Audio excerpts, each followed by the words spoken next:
রবীন্দ্রনাথ ঠাকুরের জীবন স্মৃতির পরবর্তী অংশ। নূতন ব্রাহ্মণ হওয়ার পরে গায়ত্রী মন্ত্রটা জপ করার দিকে খুব একটা ঝোঁক পড়িল। আমি বিশেষ যত্নে এক মনে ওই মন্ত্র জপ করিবার চেষ্টা করিতাম।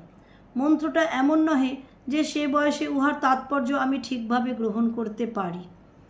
আমার বেশ মনে আছে, আমি ভূর্ভুস্ব এই অংশকে অবলম্বন করিয়া মনটাকে খুব করিয়া প্রসারিত করিবার চেষ্টা করিতাম। কি বুঝিতাম, কি ভাবিতাম তাহা স্পষ্ট করিয়া বলা কঠিন, কিন্তু ইহা নিশ্চয় যে কথার মানে বোঝাটাই মানুষের পক্ষে সকলের চেয়ে বড় জিনিস নয়। শিক্ষা সকলের চেয়ে বড় অঙ্গটা বুঝাইয়া দেওয়া নয়, মনের মধ্যে ঘা দেওয়া। সেই আঘাতে ভিতরে যে জিনিসটা বাজিয়া ওঠে, যদি কোনো বালককে তাহা ব্যাখ্যা করিয়া বলিতে হয়, তবে সে যাহা বলিবে সেটা নিতান্তই একটি ছেলে মানুষই কিছু, কিন্তু যাহা সে মুখে বলিতে পারে তাহার চেয়ে তাহার মনের মধ্যে বাজে অনেক বেশি।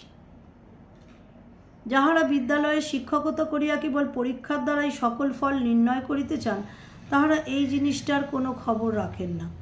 আমার মনে পড়ে, ছেলেবেলায় আমি অনেক জিনিস বুঝি নাই, কিন্তু তাহা আমার অন্তরের মধ্যে খুব একটা নাড়া দিয়াছে। আমার নিতান্ত শিশুকালে মূলাজোরে গঙ্গার ধারে বাগানে মেঘোদয়ে বরদাদা ছাদের উপরে একদিন মেঘদূত আওড়াইতেছিলেন। তাহা আমার বুঝিবার দরকার হয় নাই এবং বুঝিবার উপায়ও ছিল না।